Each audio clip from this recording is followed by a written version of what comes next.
I just want to give you a few updates before getting started. The other TAs, me and Debbie, we discussed how we want you guys to be citing the sources. During the video, I'll show you guys, and you can pause the video and update your document and then just resubmit it before Wednesday. We just want it to be consistent across all the labs, so please update it before Wednesday. Okay, so I'm gonna go ahead and open that document. This is the syllabus citation. Um, I don't know if, I don't remember if this is what I had you guys do exactly. I think this part is different right here, the psychology department. Some of you put the Department of Psychology or whatever else. For the university catalog, I think we were somewhat close to this, but um, regardless, it needs to be updated. All you would just have to do is copy and paste the URL over here. And then this is a template if there's no author, but we didn't have any situations like that where you needed to just do a no author type citation. In which case you would just put the title of the article, the date that it was published, and then where you got it from. And again, you're going to copy and paste the URL. Okay, so I was going to show you guys how to find some articles. I had asked both labs if you guys knew about a guy named, or he's called Mr. Bowtie because of his bow tie. um, he he normally teaches students how to find resources online through CSUN's OVIAT library. Uh, Depending on what you're doing, you don't even need to step inside the library, just as long as you have an internet connection and you could log on um, through CSUN's portal. You have access to so many articles and ebooks. So we're going to start off by going to library.csun.edu. And you have this over here, OneSearch. It's kind of hard to get what you want from here. If you know the name of the article, then go ahead and paste it in here. Its search engine is not really specific compared to the other databases. So again, if you have a title, this is a good place to see if CSUN's library has it. Like for example, I told you guys about the publication manual. So, and there's a shortcut right there. And then you hit search. And then since this isn't an article, you're going to switch over to books and media. And it's right here. If, for example, you were looking for an article, you type your articles or the variables you're interested in, let's say neighborhoods and quality of life. So switch back to articles, and then you just have all these type of articles. If you want to find this already seems like a good one, spatial dynamics of urban neighborhood quality of life.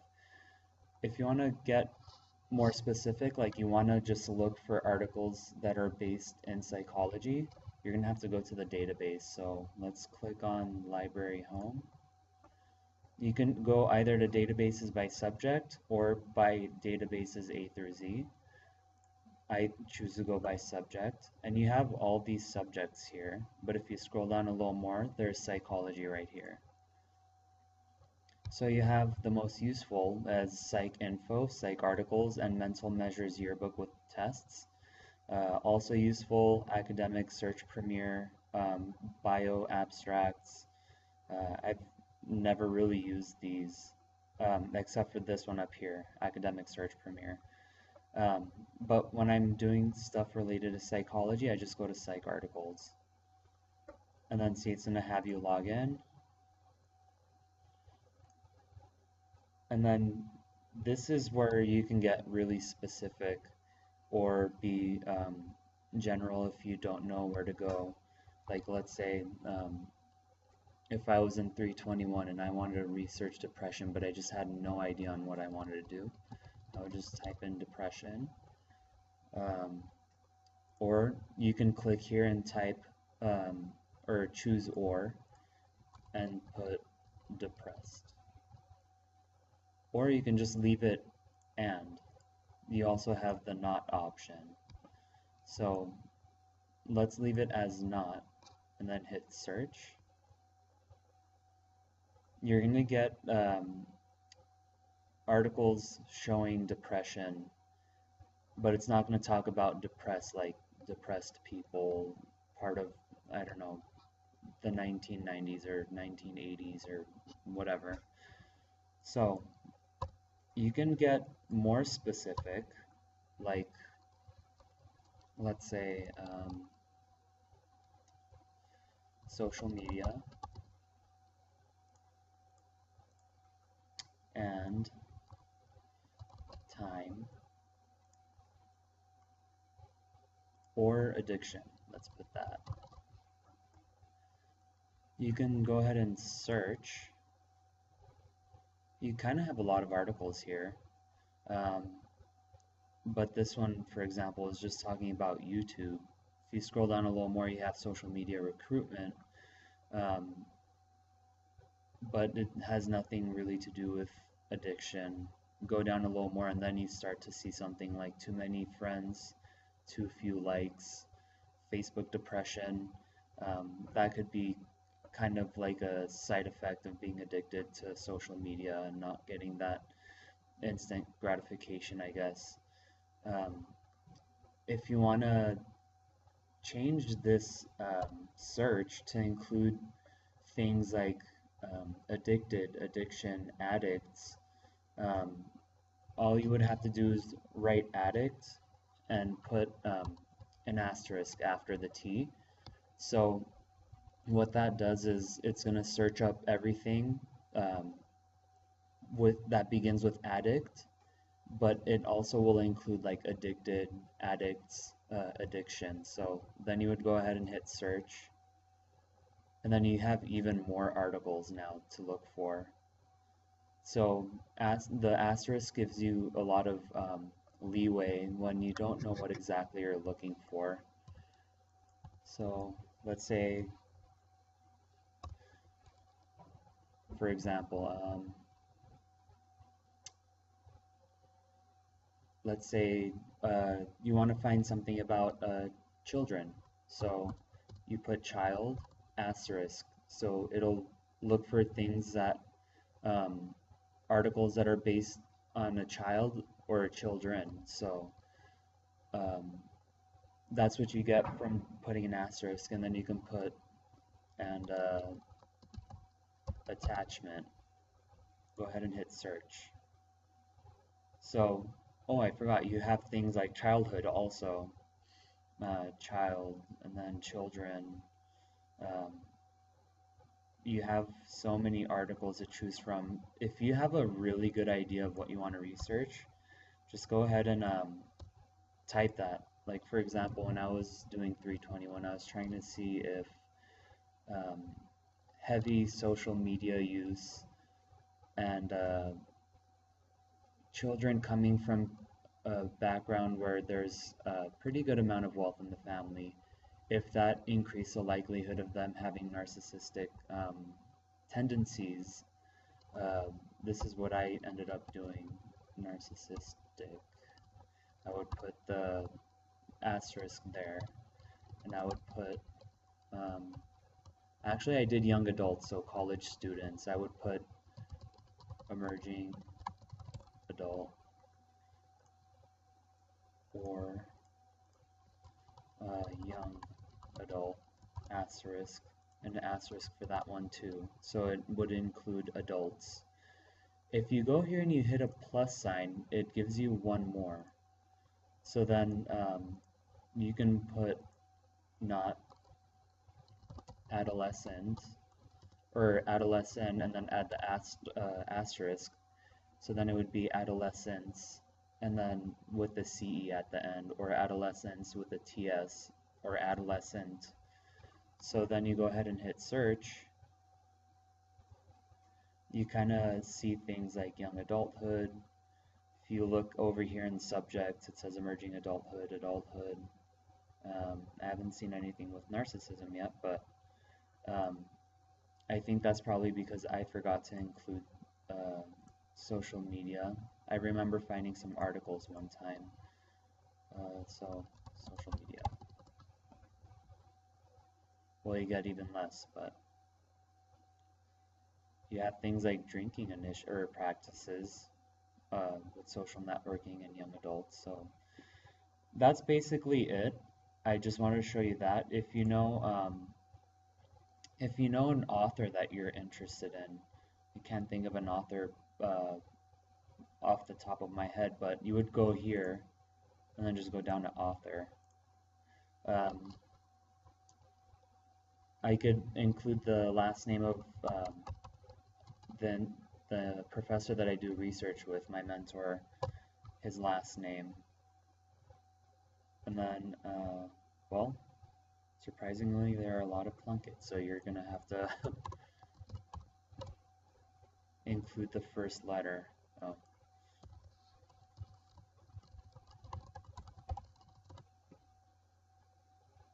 Okay, I guess that didn't work. Anyway, the point is you can look for articles with somebody's name. Let's see if my current professor for my adult psychopathology class has articles. Okay. Yeah, so the professor I have a class with this semester, Dr. Mark Sergi, he studies schizophrenia, so I found one of his articles by looking up his last name. You could even look for other stuff like text. Let's say I want in the text for there to be sociability. And then it's going to look for the words within the journal itself. So get creative. I don't really think you guys need to use these things down here. Just focus on either the text, the title, or the author, or you can just select a field. You have all these specific ways to limit your, I guess, scope. So a lot of the times when we're doing research, people want only articles that are 5 years old at the most. Some professors let you go back as 10 years, as far back as 10 years, and others let you just use whichever articles you can find. So you would go here, bring the slider all the way up to 2011, and then it'll update it automatically and give you the most recent articles. Excuse me. To access it, you're going to just click on PDF full text,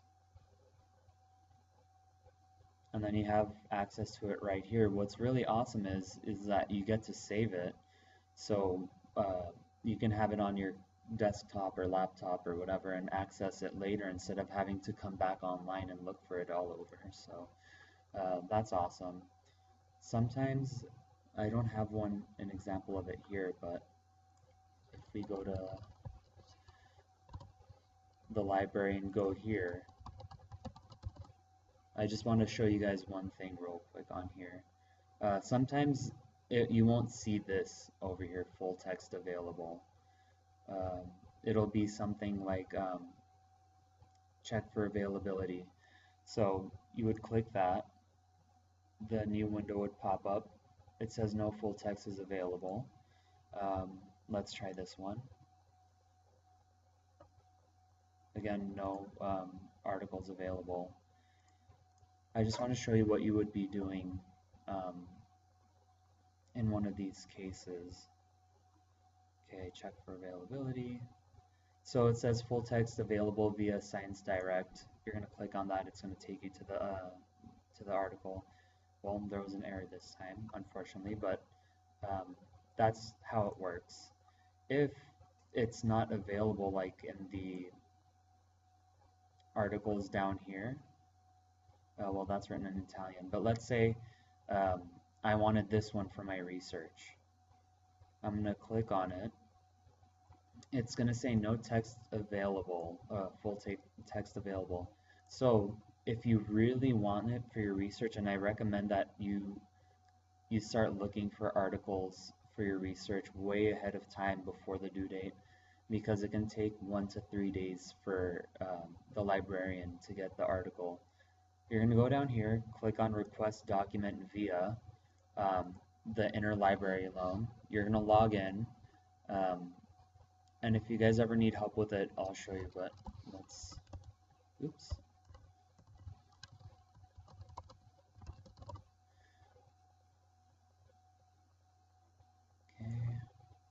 Okay, log on to Iliad.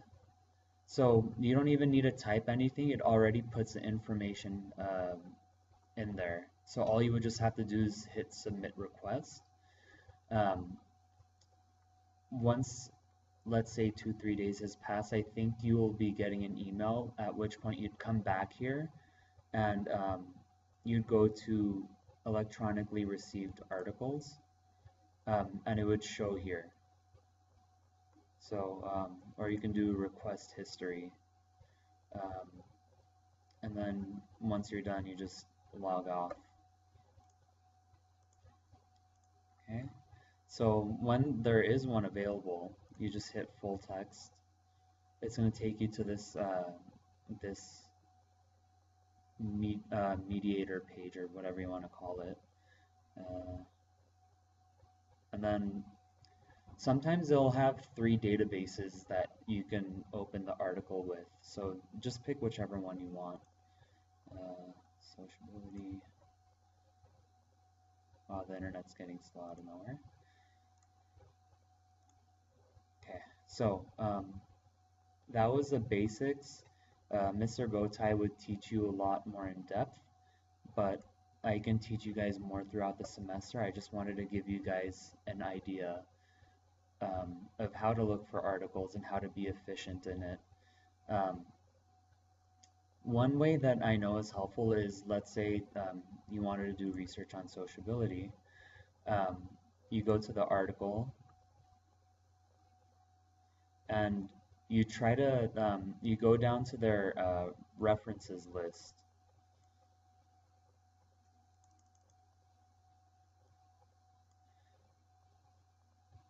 So you look through these and you read the article titles to see if they relate to what you want to look for. The theory of planned behavior, for example, I don't think that would help in this case.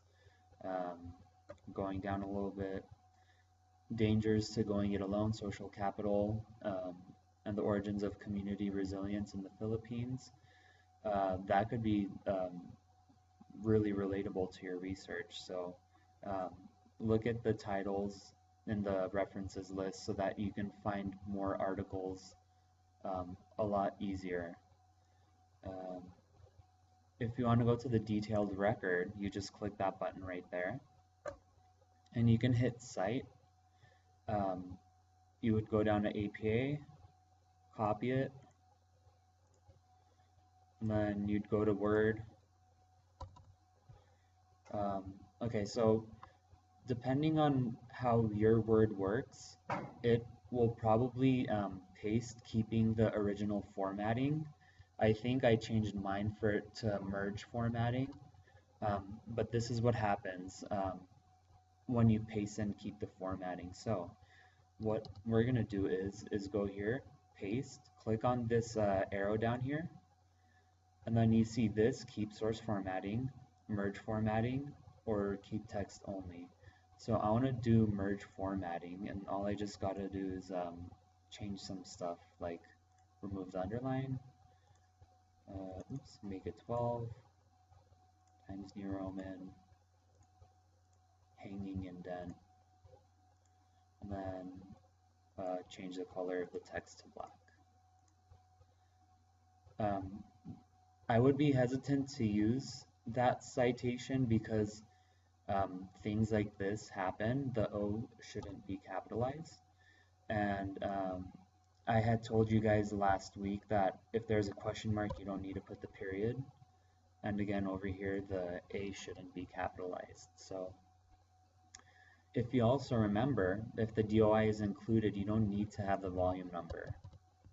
But if the DOI wasn't there, you do need to leave it, the volume number. So that's pretty much it for that. Let's go back. So go at it at your own discretion. Um, remember the book, the publication manual, there's 12 at the library. Some of them might be checked out already.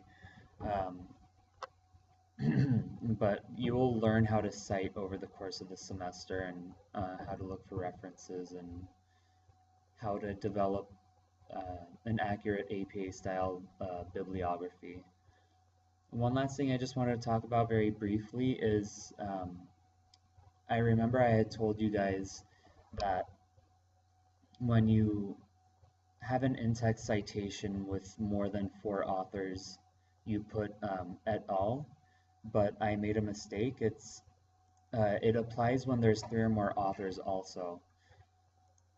So if you look over here, one work by 3 authors, when you cite them for the first time in your text, you're going to include all 3 last names of the authors.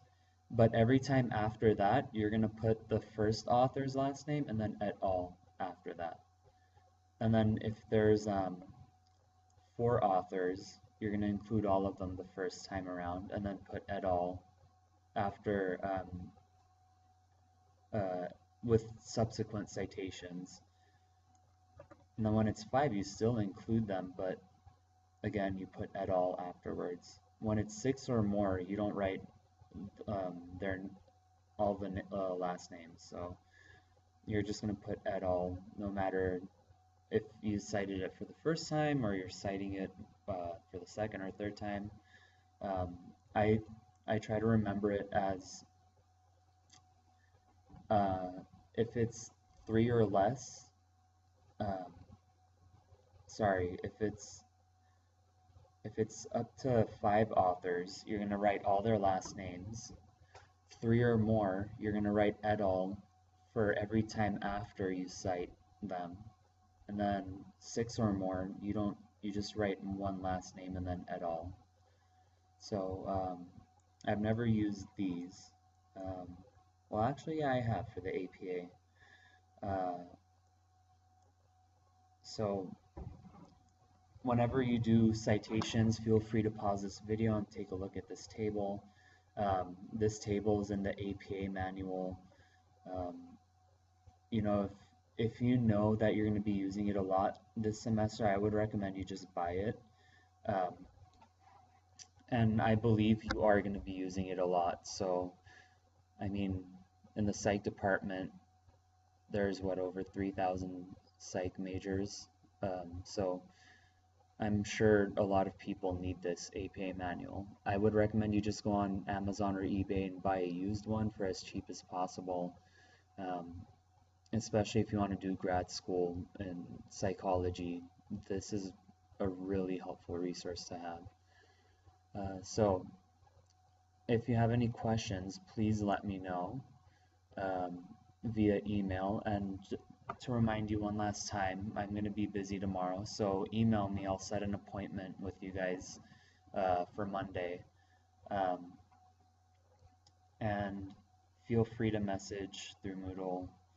Please don't forget to update your references page for the assignment and then re-upload that. So yeah, I will see you guys in lab on Thursday and Friday, and have a good one.